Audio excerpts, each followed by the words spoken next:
Jim Jordan would be an outstanding Speaker of the House. He is a principled conservative at a time when we see war raging in Eastern Europe, the worst attack on the Jewish state of Israel since its refounding in 1948, challenges here at home in our economy, a crisis at our border. The American people want to see the Republican conference come together, elect a speaker, and get back to work. Mike Pence is about to get embarrassed on national TV by someone who he thinks shouldn't have the same rights to medical care as he does. It's interesting to me to hear you say that Jim Jordan would be a great speaker, given he was someone who sent a text to the chief of staff on January 5th that outlined for you to violate the Constitution and block the certification of the election. I mean, do you really believe that's someone who should be third in line to the presidency? I was not aware of his opinion going into January 6th. So that doesn't bother my you? interaction with Congressman Jordan in December was simply over the legitimate objections that members of Congress were permitted to file under the law. I'm very confident that if Jim Jordan becomes Speaker of the House, that he'll lead with integrity. Mike Pence can't gain traction with voters in the Republican primary race for the presidency, but he is the leader in completely ignoring Kaitlin Collins' direct question about Jim Jordan's actions the day before the insurrection. Jordan is also the guy who, can't and should not escape the accusations from former Ohio State wrestlers who say he lied for decades of sexual abuse at the hands of a doctor, while Jordan was an assistant coach. They say he knew. That is who Pence is praising. Now, the technique is flawless, but it's also not surprising when you consider the policies Pence and Jordan advocate for. Can you help us understand why the administration has been so, you could call it inept, or you could call it refusal to do something? Yeah, Bill, I don't call it inept. It's operating exactly as those that advocate open borders wanted it to operate. How did they benefit from open borders? I would leave that to, I don't like speculating on people's motives, but I'm somebody that believes that a nation without borders is not a nation. Would you support a 6-week ban nationwide? Well, of course. Look, I'm pro-life. I don't apologize for it. I believe that we've got to do everything in our power to restore the sanctity of life to the center of American law.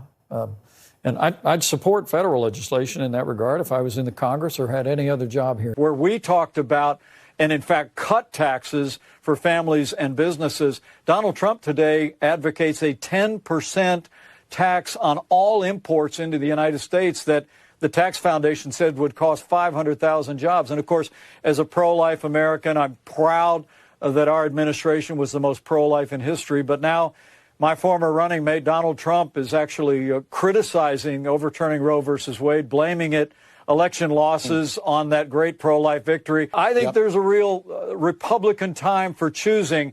And I want people to know that I'm not only the most qualified candidate in this race, but I'm the most consistent conservative. Policies that don't serve their voters. They rely on bigotry and religion to push them through. This is the blueprint for politicians operating under our current system. Then Indianapolis Colt safety Sharon Reed saw through the hypocrisy when the then VP took exception to players speaking out against police brutality. So this looks like a PR stunt to me.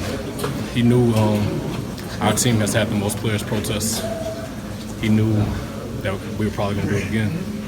And so this is what systemic oppression looks like. A man with power comes to the game, tweets a couple of things out, and leaves the game with an attempt to thwart our efforts. Sounds about right. Pence felt compelled to walk out of a Colts-Niners game because he was offended. He then tweeted, "I will not dignify any event that disrespects our soldiers, our flag, or our national anthem."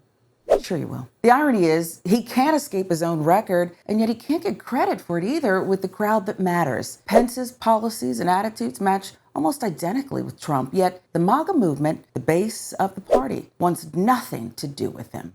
Pence, you're a disgusting coward. Just even the sight of you bugs me. You're just a disgusting coward. You haven't seen the Veritas. You haven't been there. You know why? Because you're hiding, because you're a coward. You're a coward. I noticed that didn't get a big applause line either. Just giving you a technical thing, but go ask Mother. Why are they have their thumb on the scale for a loser and a coward like Mike Pence, and they're up against and trying to defeat again Donald J. Trump? Mike Pence is a very nice guy, or seems like a nice guy, but he spent 4 years getting bossed around by Donald Trump like a concubine. He was bossed around by his donors when he was governor of Indiana.